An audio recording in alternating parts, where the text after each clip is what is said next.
সেইখন গৃহৰ পৰা পিতৃ মাতৃক আদৰ্শ কৰি জীৱন আৰম্ভ কৰে, সেইখন সেইখন গৃহত যদি পিতৃ মাতৃৰ দুখ পিতৃ মাতৃৰ কিছুমান বেয়া বেয়া কৰ্ম আচৰণ যদি সেই অবুজ দেৱকীৰ মনত এটা মানে হাস বহি যায় তেতিয়াহ'লে সেইখন সংসাৰ প্ৰকৃত সংসাৰ নহয় সেইখন এক ময়লা মলিয়ত এক মহা গৰ্তত পৰিণত হ'বলৈ কৰিছে যেনেকৈ এটা ময়লা কৰ্তব্যময় গৰ্তত পৰাৰ পিছত তাৰ পৰা আমি সহজতে উঠিব নোৱাৰোঁ ঠিক তেনেকৈ পিতৃ মাতৃয়ে যিটো সংস্কাৰ দিব নোৱাৰা গৃহত যিসকল সন্তান জন্ম হয় সেইসকল সন্তানেও সেই সংসাৰৰ গৰ্তৰ পৰা সহজতে ওলাই আহিব নোৱাৰে চাওঁতে প্ৰভুসকল ভক্তি মাৰ্গেও বহু কথা আলোচনা কৰিলেও বিষয়টো ওলাই যায় আমি আত্মদৰ্শনৰ সৈতে সংসাৰখন অসাৰ বুলি আমি ক'ব পাৰিম ভগৱন্তৰ বাহিৰে কোনো নাই বুলি ক'ব পাৰিম কিন্তু সংসাৰৰ মায়ে যদি আমাক এৰিব নোৱাৰে তেতিয়াহ'লে সংসাৰৰ পৰা আমি কেতিয়াও মুক্তি পাব নোৱাৰোঁ সেইকাৰণে 5 বছৰ বয়সতে যদিও কৃষ্ণক লাভ কৰিছিল ধ্ৰুৱই যদিও 5 বছৰ বয়সতে প্ৰহ্লাদে লাভ কৰিছিল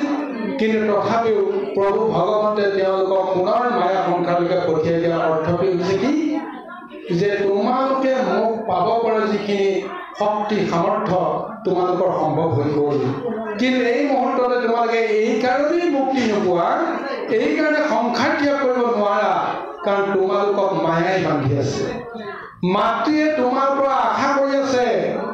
যে তুমি আহিবা তুমি আহিলে মোৰ সমস্ত দুখ নাইকিয়া হৈ যাব ধ্ৰুৱৰ মাতৃ সুনীতি দেৱীয়ে সেই বাঞ্ছাটোকে কৰি আছিল প্ৰহ্লাদৰ মাতৃয়ে কায়াদিও সেইটোকে বাঞ্ছা কৰি আছিল যে তোমাৰ অবিহনে মই কেনেকৈ জীয়াই থাকিম গতিকে তুমি পুনৰ গৃহ সংসাৰলৈকে আহা গতিকে মাতৃৰ মমতাৰ পৰা যেতিয়ালৈকে মুক্ত হ'ব নোৱাৰে তেতিয়ালৈকে আমি কোনো কাৰণতে নিজৰ মতে সংসাৰ ত্যাগ কৰি আমি মোক্ষ লাভ কৰিব নোৱাৰোঁ গতিকে কৰ্মই ধৰ্ম বুলি এক মহাতত্ত্বৰে ঈশ্বৰক ভক্তি কৰাৰ ব্যৱস্থা যিখন সংসাৰত সম্ভৱ হয় সেইখন সংসাৰেই আচল সংসাৰ আৰু সেইখন সংসাৰে প্ৰভু ভগৱতে নিৰ্মাণ কৰিছে সেইকাৰণে প্ৰহ্লাদে কৈছে যোৱা তুমি ৰজা হোৱা তোমাৰ দৰে এজন পৰম বৈষ্ণৱ যদি ৰজা হয় তেতিয়াহ'লে সমস্ত লোকৰে কল্যাণ হ'ব ধ্ৰুৱকো কৈছিল যে তোমাৰ দৰে এজন মহাভক্তই যদি ৰজা হ'ব পাৰে তেতিয়াহ'লে সমস্ত জগতত বৈষ্ণৱৰ ধাৰা ভগৱন্তৰ নামৰ তত্ত্বৰ ধাৰা প্ৰবাহিত হ'ব সেইকাৰণে তুমি ৰজা হৈ জগতক কৃপা কৰিব লাগে অৰ্থাৎ মায়া সংসাৰতে প্ৰভু ভগৱন্তে ভক্তসকলৰ জৰিয়তে জীৱ উদ্ধাৰৰ ব্যৱস্থাখিনি কৰি আছে আজি সেইকাৰণে ভগৱন্তৰ পাৰমাৰ্থিক বিচাৰত ভকতক কাল আৰু মায়াৰ পৰা মুক্ত কৰাই সেই ভকতক আজন্ম তেওঁ কি কৰিছে সংসাৰত তেওঁ অমৰত্ব প্ৰদান কৰিছে গতিকে ভগৱন্তে যি ছজন মহাভকত ৰূপে তেওঁ পৰিচয় কৰাই দিছে সেই ভকতসকলক কোনো কাৰণতে ভগৱন্তে মৃত্যুৰ বা কাল আৰু মায়াৰ কোলাত এৰি দিয়া নাই মুক্ত কৰাই দিছে 100 বছৰ পৰমায়ুলৈ মনুষ্যই এখন সংসাৰলৈকে আহে বা যুগৰ ব্যৱস্থা অনুসাৰে ত্ৰেতা যুগ দ্বাপৰ যুগ বা কলি যুগ সত্য যুগত নৰযুগৰ বিভিন্ন ধৰণৰ হয়তো পৰমায়ু দিছে কিন্তু সেই পৰমায়ু ভেদ কৰি কতজন আজি অমৰত্ব হৈ আছে ঋষি মুনিসকলৰতো মৃত্যুৰ কোনো ব্যৱস্থাই নাই তেওঁলোকে আজন্ম ভগৱন্তকে সাধনা কৰিয়ে তেওঁলোকে তৃপ্ত হৈ আছে আৰু সেই ঋষিমুনিৰ দৰ্শন ঋষিমুনিৰ কৃপা পায়ে সমস্ত নৰলোক আজিলৈকে উদ্ধাৰ পোৱাৰ ৰাস্তাত তেওঁলোকে প্ৰৱেশ কৰি আছে গতিকে এইকাৰণে ভগৱন্তৰ মহা কৃপা ভকতক কোনো কাৰণতে কাল আৰু মায়ে বশ কৰিব নোৱাৰিলেও তেওঁ যদি ইচ্ছা কৰে তেতিয়াহ'লে সেই ইচ্ছামতে তেওঁ সংসাৰ ত্যাগ কৰিব পাৰে কিন্তু সেই সংসাৰ ত্যাগ কৰাৰ সময়ত তেওঁ আনন্দ মনেৰে সংসাৰ ত্যাগ কৰি ভগৱন্তৰ লগত তেওঁ এক হৈ সংসাৰৰ পৰা তেওঁ যাত্ৰা কৰিব গতিকে এইকাৰণে ভগৱন্তে দুটা ব্যৱস্থা দিছে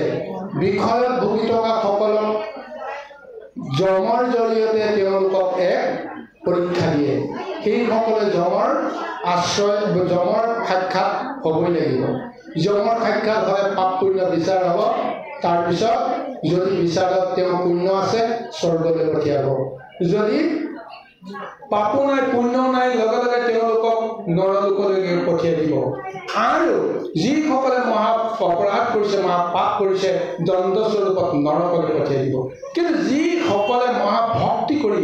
কৃষ্ণৰ লগত বিলীন হ'বৰ কাৰণে প্ৰযত্ন কৰি এই সংসাৰ মায়াৰ পৰা মুক্ত হ'বৰ কাৰণে বিচাৰিছে সেইসকলক বৈকুণ্ঠৰ পৰা পোনে পোনে আহি বৈকুণ্ঠৰ পাৰিষদসকলে বৈকুণ্ঠৰ দূতসকলে তেওঁলোকক আদৰি সাদৰি মহা উৎসৱ কৰি লৈ গুচি যায়। সেইসকল মহামুক্তি পাই যায়। গতিকে এইদৰে সংসাৰত জীৱসকলক মুক্তি কৰিবৰ কাৰণে দ্বাপৰত স্বয়ং প্ৰভু ভগৱন্তে পূৰ্ণ ব্ৰহ্মৰ যিটো ৰূপ সেই ৰূপটো তেওঁ যদিও লোৱা নাই মনুষ্যৰ এটা ৰূপ ধাৰণ কৰি যিখিনি অদ্ভুত কৰ্ম তেওঁ কৰিছে সেই কৰ্মখিনিৰ জৰিয়তে যদি আমি তাৰ তত্ত্বটো উপলব্ধি কৰি যাওঁ যে সেইজন কৃষ্ণ কেতিয়াও মনুষ্য হ'ব নোৱাৰে, এই জ্ঞান তত্ত্বটো লাভ কৰি আমি কৃষ্ণই কৰা মহৎ লীলাবিলাকৰ মাজত দশম স্কন্ধ মহাভাগৱতত যেনেকৈ তাৰ সুন্দৰ বৰ্ণনা শংকৰে গুৰুজনে প্ৰবন্ধ কৰিছে, অন্তত এই লীলাখিনিক যদি আমি সোঁৱৰণ নকৰোঁ তথাপিও সেই নিৰাকাৰ নিৰঞ্জন অজন্ম ব্ৰহ্মপুৰুষজনৰ লগত আমাৰ সম্বন্ধ ঘটিব। আৰু সেইকাৰণে কৃষ্ণ নামৰ তত্ত্বই আজি ভকতক কেনেকৈ উদ্ধাৰ কৰিব পাৰে, জীৱক কেনেকৈ উদ্ধাৰ কৰিব পাৰে সেই তত্ত্ব আজি পৰীক্ষিতক দি আজি মহা অভিশাপৰ পৰা জীৱনতে মুক্ত কৰাৰ এটা ব্যৱস্থালৈকে লৈ গৈছে কৃষ্ণ। মাটি পাত কিয় কৰি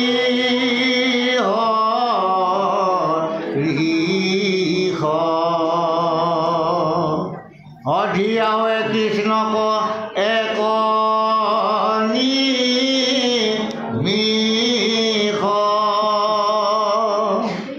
এৰামে ভৈল পুণ্যশালী সিও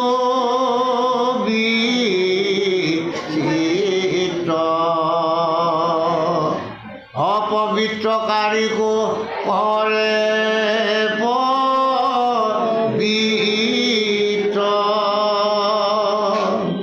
হেৰামে সম্পদকো জানা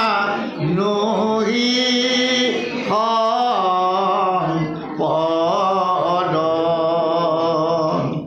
অজানা আপদকো নহি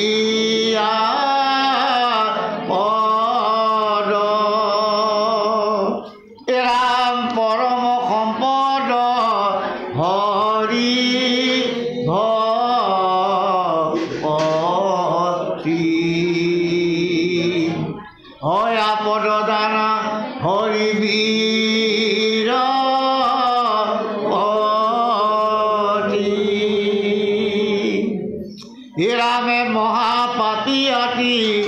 অধম জাতি হতাকো নামে কৰে পবিত্ৰ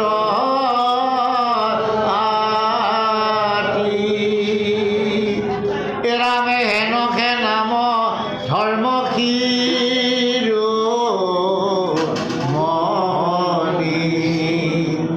অপাপ অৰণ্যৰ যেন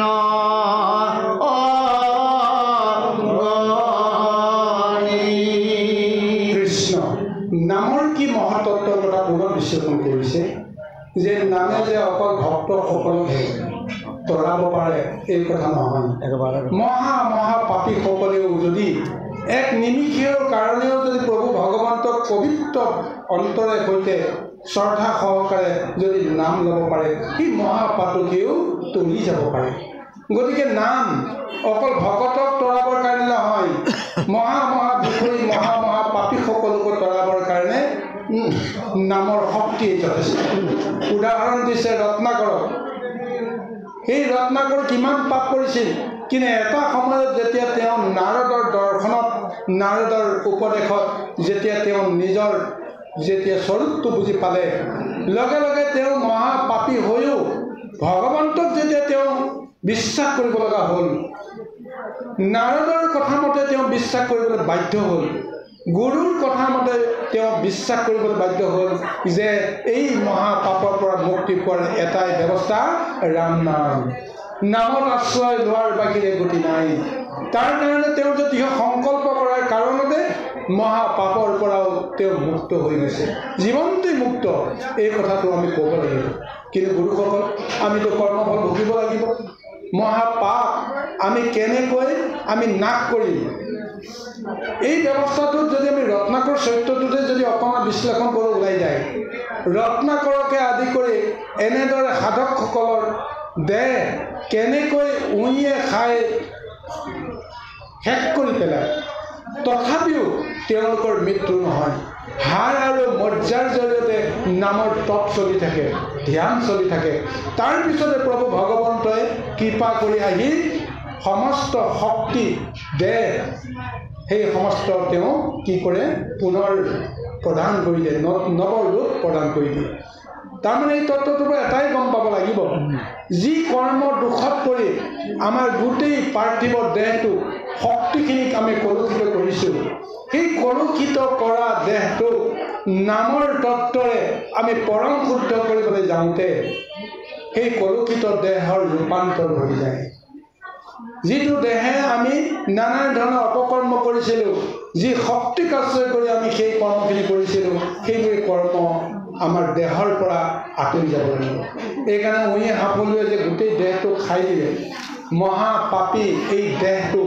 প্ৰভু ভগৱন্তক ভজিবৰ কাৰণে উপযুক্ত নহয়। গতিকে নামৰ তত্ত্বই সেই দেহটো পৰিৱৰ্তন কৰাবৰ কাৰণে সেই অপবিত্ৰ বস্তুবিলাক দেহৰ পৰা নাশ কৰিবৰ কাৰণে বিচাৰিছে। যেনেকৈ আমি গেলা পচা কিবা এটা যদি দেহত এটা কিবা ব্যাধিত যদি আমি পৰিব লগা হয়, আমি সেই অংগখিনি কিবা কাৰণত আমিতো তাক দেহৰ পৰাই আমি তাক বিচ্ছিন্ন কৰিব লাগিব নে নালাগিব? বিচ্ছিন্ন কৰিবলৈ বাধ্য। এইকাৰণে বাধ্য, জীৱনৰ মমতা আমি জীয়াই থাকিব লাগিব। যদি দেহটো এই অংশটো যদি আমাৰ ৰোগাগ্ৰস্ত অংশটো থাকিলে যদি সৰ্ব শৰীৰটো যদি গেলি পচি যায়, তেতিয়াহ'লেতো আমি ৰক্ষা নকৰিম। লাগে অংগতে হওক, তথাপি আমি ৰক্ষা কৰিম। তদ্ৰুপ এনেকুৱা এটা ব্যৱস্থাই প্ৰভু ভগৱন্তে ভক্তসকলৰ অন্তৰতো বা ভক্তৰ আচল ৰূপটো প্ৰকাশ কৰিবৰ কাৰণে ভগৱন্তে এইটো লীলা কৰে। কিন্তু সেই ভগতক কোনো কাৰণতে দুখ নিদিয়ে, বেদনা নিদিয়ে। আমাৰ যদি এই চৈতন্যময় দেহটোত কোনোবাই যদি এটা খোজ মাৰি দিয়ে, কোনোবাই যদি আঘাত কৰে, আমি কিমান দুখ পাওঁ, কিমান কষ্ট পাওঁ। কিন্তু ঈশ্বৰৰ নামত যেতিয়া তেওঁ সমাধি তেওঁ উপবিষ্ট হৈ থাকে, হৃদয়ত যদি নাম জপ হৈ থাকে, ভগৱন্তৰ মূৰ্তি যদি জপ হৈ থাকে, দেহটো জহি বহি গ'লেও কি পতংগই কামুৰিলেও তেওঁ গমকি নাপায়। গতিকে গম নোপোৱা মানে কি, তেওঁ ঈশ্বৰৰ লগত সম্বন্ধ হৈ থকা সময়ত, পৰমানন্দ তেওঁ লাভ কৰি থকাৰ সময়ত আনে যিয়ে তেওঁক যেনেকৈ নহওক অত্যাচাৰ কৰিবলৈ যত্ন নকৰক কিয়, তেওঁ গমেই নাপায়, তেওঁ অনুভৱেই নহয়, আৰু তেওঁ পৰমানন্দ লৈ ভগৱন্তৰ লগত সম্বন্ধ কৰি তেওঁ দেহটোক পবিত্ৰ কৰিবৰ কাৰণে প্ৰযত্ন কৰে। যেতিয়া উপযুক্ত এটা সময় হ'ব, ভগৱন্তে তেওঁৰ সেই ৰূপটো বুজি পায়, তেওঁ দৰ্শন দিয়াৰ লগে লগেই সমস্ত তেওঁৰ মনৰ অভিলাষ পূৰণ হ'ব, দুৰ্দশা নাশ হ'ব, ঈশ্বৰ দৰ্শনত সৰ্বসিদ্ধি সাধন হ'ব। আজি এই স্বৰূপটো আজি আমি বাহ্যিকত আমি দেখা পোৱাৰ চেষ্টা কৰাতকৈ নিজৰ দেহৰ ভিতৰতে যিহেতু সেইজন প্ৰাণ বন্ধু প্ৰভু ভগৱন্ত মাধৱ আমাক সাৰথী হিচাপে আমাক সহায় কৰি আছে, গতিকে সেইজনক আমি উদ্ধাৰ কৰিব পাৰিলেই পুৰুষত্ব উদ্ধাৰ হৈ যায়। আৰু সেই পুৰুষত্ব উদ্ধাৰ কৰিব পাৰিলেহে আমি সংসাৰৰ পৰা আনন্দ মনেৰে মহামুক্তি লাভ কৰিম। জীৱনৰ উদ্দেশ্যটো সেইটোৱেই যে মায়া সংসাৰত আমি আচল ৰাস্তাত বিচাৰি পোৱা নাই। গতিকে নৰৰূপে জন্মগ্ৰহণ কৰি ভক্তৰ উপদেশ লৈ, ভক্তৰ বা গুৰুৰ উপদেশ লৈ আমি গুৰু ঈশ্বৰ বুলি জ্ঞান কৰি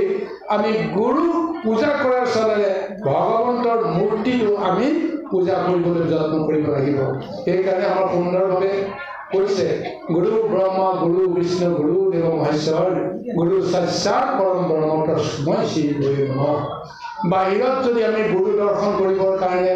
আমি বিচাৰোঁ তেতিয়াহ'লে আমি গুৰু ৰূপতে শ্ৰী গুৰু ৰূপতে আমি দৰ্শন কৰিব লাগিব। গতিকে শ্ৰী গুৰুৱে তিনি মূৰ্তি ধৰি আমাক কৃপা কৰিবলৈ ৰৈ আছে। ব্ৰহ্মাৰূপে তেওঁ স্বজন কৰিছে যে আগতে মই যিবিলাক কৰ্ম কৰিছিলোঁ সেই সমস্তবিলাক ভুল, গতিকে আজিৰ পৰা মই নতুনকৈ কিবা এটা মই নিজকে মানে কৰি দেখুৱাব লাগিব। ঠিক এনেদৰে তেওঁ যেতিয়া অনুভৱ হ'ব তেওঁ নৱজীৱন পাই গ'ল। তাৰপিছত তেওঁ পালক ৰূপে বিষ্ণুক তেওঁ সাৰথি কৰিব লগা হ'ল। পালক ৰূপে কেনেকৈ কৰিব? তুমি বিষ্ণুক পাবৰ কাৰণে নীতি আচাৰ ধৰ্ম মন্ত্ৰ সমস্ত তত্ত্বখিনি যেতিয়া তেওঁ প্ৰদান কৰিব, সেই তত্ত্বক লৈ যেতিয়া ঈশ্বৰক ধ্যান কৰিব,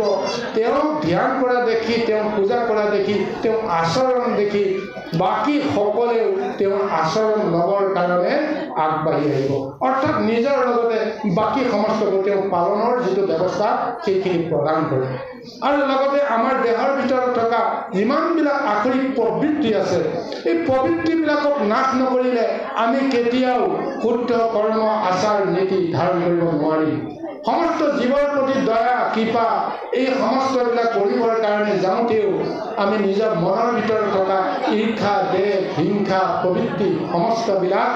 আমি হৰণ কৰিব পাৰিব লাগিব। আৰু সেইকাৰণে হৰণৰূপে হৰণ কৰি আছে ৰিপু সমস্ত। সেই ৰিপু সমস্তক হৰণ কৰিব পৰা দৰ্শনটোকো আমি ক'ৰ পৰা পাম? গুৰুৰ পৰা পাম। গতিকে বাহিৰত যদি আমি ঈশ্বৰৰ মূৰ্তি দৰ্শন কৰিব লাগে আধ্যাত্মিক ৰূপত আমি গুৰু ৰূপতে সেই মূৰ্তিটো দৰ্শন কৰিব লাগিব।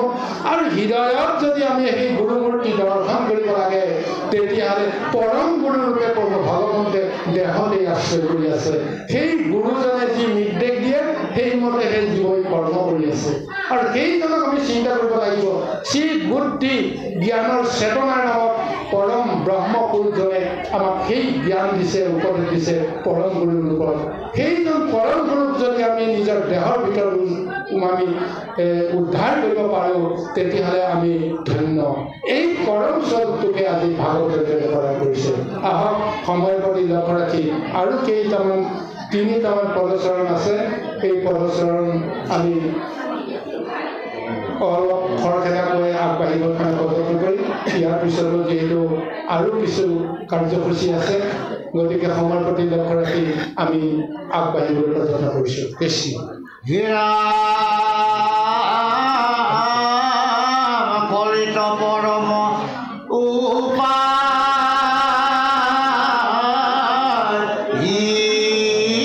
নাম ভয়েকে গায়ে দিলে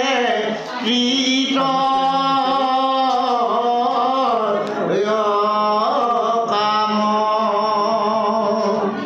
ৰাম উপদে পুণ্য পাপহু দূৰ হমিলে মহামুখ কুশ প্ৰচুৰ হীৰামে কলিত লোকৰ মলি নমতি অনুপূজয় আন পুণ্য সম্প্ৰতি ৰাম নামেহে পৰম ধৰ্ম কলিত নামেহে মৰণ সম্বল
হৰে ৰাম ৰাম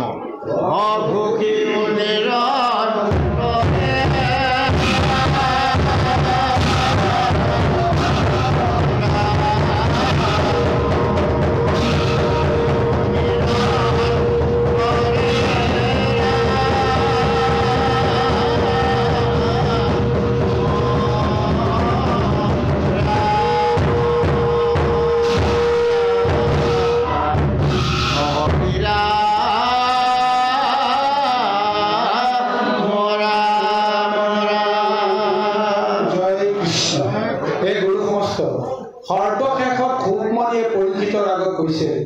যে নামৰ তত্ত্বটো যে মই তোমাক প্ৰদান কৰিলো অকল তুমি মুক্তি পালে নহ'ব তোমাৰ লগতে কলিযুগৰ সমস্ত লোকসকলে মুক্তি পোৱাৰ ব্যৱস্থাটো সম্ভৱ হ'ব লাগিব সেইকাৰণে নামৰ তত্ত্বটো মই তোমাক প্ৰদান কৰিছো কাৰণ কলিযুগৰ তুমি প্ৰথমজন ৰজা গতিকে এই প্ৰথমজন ৰজাৰ জৰিয়তে সমস্ত লোকে তৰণৰ এটা ব্যৱস্থা বা পন্থ পাব লাগিব সেইকাৰণে এই কলি যুগত নামৰ জৰিয়তে উদ্ধাৰ পোৱাৰ যিটো ব্যৱস্থাৰ কাৰণতে স্বয়ংপ্ৰভু ভগৱন্ত পূৰ্ণ ব্ৰহ্মৰূপে মহালীলা কৰি তেওঁ গৈছে আৰু লীলাৰ তত্ত্বৰ মাজতেই সেইজন পুৰুষক শ্ৰৱণ আৰু কীৰ্তনৰ সহজ সাধ্য এটা ব্যৱস্থা কলিযুগৰ লোকসকলক দিবৰ কাৰণে আজি এই নামৰ তত্ত্বটো মানে প্ৰদান কৰা হৈছে স্বভাৱতে কলিৰ মল লৈ জন্মগ্ৰহণ কৰা নৰকসকলে সহজতে কলিৰ মলৰ পৰা উদ্ধাৰ পাব পৰা ব্যৱস্থা কেৱল নামত আশ্ৰয় কৰাৰ বাহিৰে বিকল্প অন্য একো নাই সেইকাৰণে কৈছে কলিত লোকৰ মলিন মতি নোপজয় আন পূৰ্ণ সম্পত্তি অন্য কৰ্ম কৰি কেতিয়াও তেওঁলোকে পুণ্য অৰ্জন কৰিব নোৱাৰে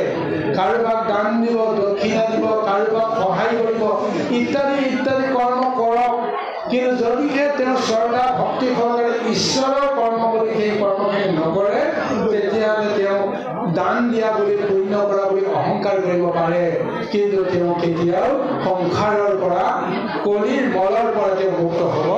নোৱাৰে সেইকাৰণে কৈছে এই নামৰ তত্ত্ব লৈ জ্ঞানৰ ধৰ্ম আচৰণ কৰি আমি কৰ্ম কৰিব পাৰিলে আমি এই নামৰ জৰিয়তে আমি কৰ্ম কৰিম আমি কৰিম আৰু এই নামৰ জৰিয়তে একেলগে তিনিটা কাৰ্যবিলাক সমাপ্ত কৰে তিনি কাৰ্য সাধন কৰে ধৰ্ম অৰ্থ কাম চতুবৰ্গ সাধনৰ জৰিয়তে জীৱন মুক্তি হয় কিন্তু তিনি বৰ্গ যদি আমি যদি অতিক্ৰম কৰিব নোৱাৰোঁ শুদ্ধ কৰিব নোৱাৰোঁ তেতিয়াহ'লে মুখৰ দুৱাৰদলিত আমি উপস্থিত হ'ব নোৱাৰোঁ গতিকে ধৰ্ম আমাৰ শুদ্ধ হ'ব লাগিব কৰ্ম আমাৰ শুদ্ধ হ'ব লাগিব আৰু কাম বা কামনা বা আসক্তি এই সমূহ শুদ্ধ হ'ব পাৰিব লাগিব কিহে শুদ্ধ কৰাব নামে শুদ্ধ কৰাব চাওক কাম শক্তিক আশ্ৰয় কৰি আমি বিষয় সংসাৰত ডুবি আছো এই কাম শক্তিৰ জৰিয়তে নাৰীয়ে পুৰুষে নাৰীৰ সংগ সুখ হোৱাৰ বাসনাতে তেওঁলোকে ইজনে সিজনক সংগ দিয়ে কিন্তু সেই সংগৰ সুখত আমাৰ কি হয় যদিহে সেই জ্ঞান বুদ্ধি তত্ত্ব বা সেই কামনাৰ শক্তিখিনি যদি ঈশ্বৰ সমৰ্পণ কৰিব নোৱাৰোঁ তেতিয়াহ'লে বিষয়ৰ সংসাৰত নানা ধৰণৰ দৈত্য দানৱৰূপী শিশুবিলাকৰ জৰিয়তে সংসাৰত কিছুমান অৰ্থন্তৰ কিছুমান সাংঘাতিক এক অপশক্তিকহে আমি মাতি অনা হয় কিন্তু সেই কামনা শক্তিটো যদি ঈশ্বৰক যদি সমৰ্পণ কৰি যদি কৰ্ম কৰোঁ জ্ঞান বুদ্ধিৰ প্ৰৱণতাত আমি যদি সেই কাম শক্তিৰ জৰিয়তে ঈশ্বৰৰ কৃপা পাব বিচাৰোঁ তেতিয়াহ'লে ভগৱতে নিজেই আহি ৰূপ ল'বৰ কাৰণে তেওঁ বাধ্য হয় স্বয়ং কৰ্দম ঋষিকে কি কৰিছিল অতি ঋষিকে তেওঁ কি কৰিছিল কৰ্দম ঋষিৰ ওচৰত তেওঁ আহি নিজে ক'ব লগা হ'ল তুমি যেতিয়া মোৰ সদৃশ এটা সন্তান বিচাৰিছা মোৰ ব্ৰহ্মশক্তি কামনাৰ জৰিয়তে সেই ইন্দ্ৰিয় শক্তিৰ জৰিয়তে তুমি যদি মোক যদি বিচাৰিছা তেতিয়াহ'লে মই তোমাৰ পুত্ৰ হিচাপে আহিবৰ কাৰণে যত্ন কৰিম গতিকে তেওঁ কপিলৰ ওপৰত আহি গ'ল অতি ঋষিয়ে যিজন সংসাৰৰ নিৰন্তা সেইজনকে তেওঁ বিচাৰিছিল আৰু সেইজন বিচৰাৰ ফলত ব্ৰহ্মা বিষ্ণু মহেশ্বৰ তিনিজন আহি হাজিৰ হ'ল তাৰপিছত অতিৰিক্তে কৈছিল মইতো এজনকে বিচাৰিছিলোঁ যিজনে সমস্ত জগত নিয়ন্ত্ৰণ কৰি আছে যিজনে সমস্ত জগত পালন কৰি আছে সেইজনকে মই বিচাৰিছিলোঁ তোমালোকে তিনিজনে আহি তেতিয়া আচল তত্ত্বটো কৈছে তুমি যাক বিচাৰিছিলা সেইটো নিজে স্বয়ং সম্পূৰ্ণ নহয়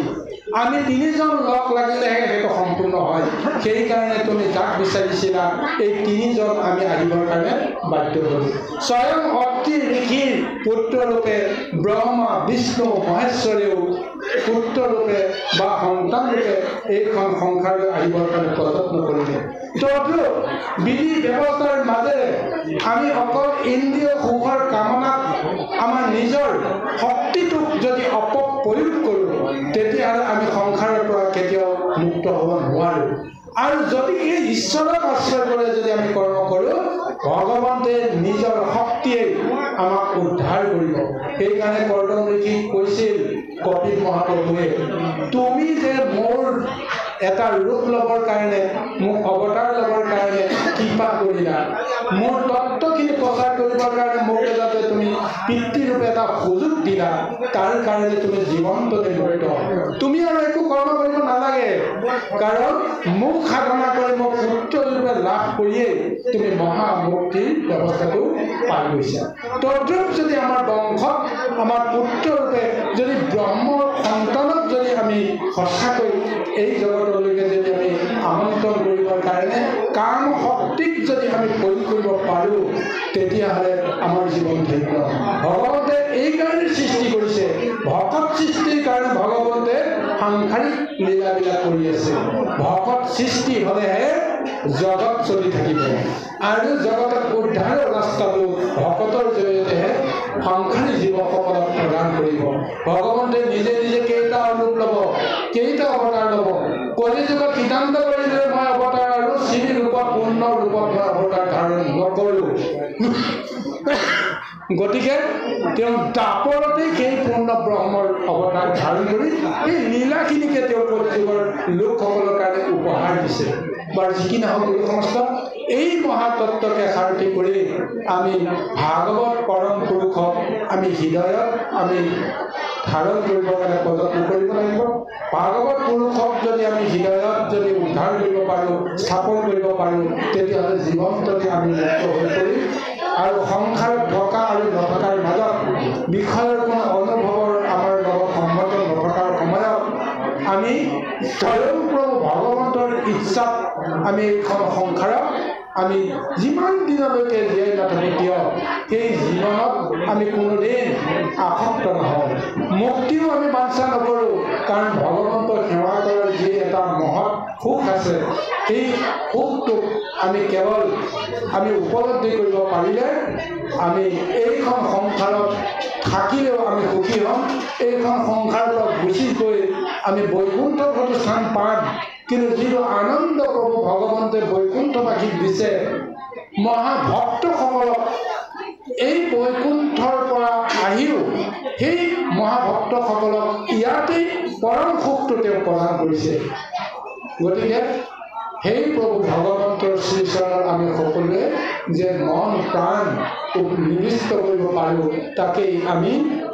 দৃঢ়ভাৱে ধ্যান ধাৰণা কৰিব লাগিব ইয়াৰ বাহিৰে বৈধতা নাই বাৰু যিকি নাম গুৰু সমস্ত সদায় শ্ৰীচৰণৰ কৌতুক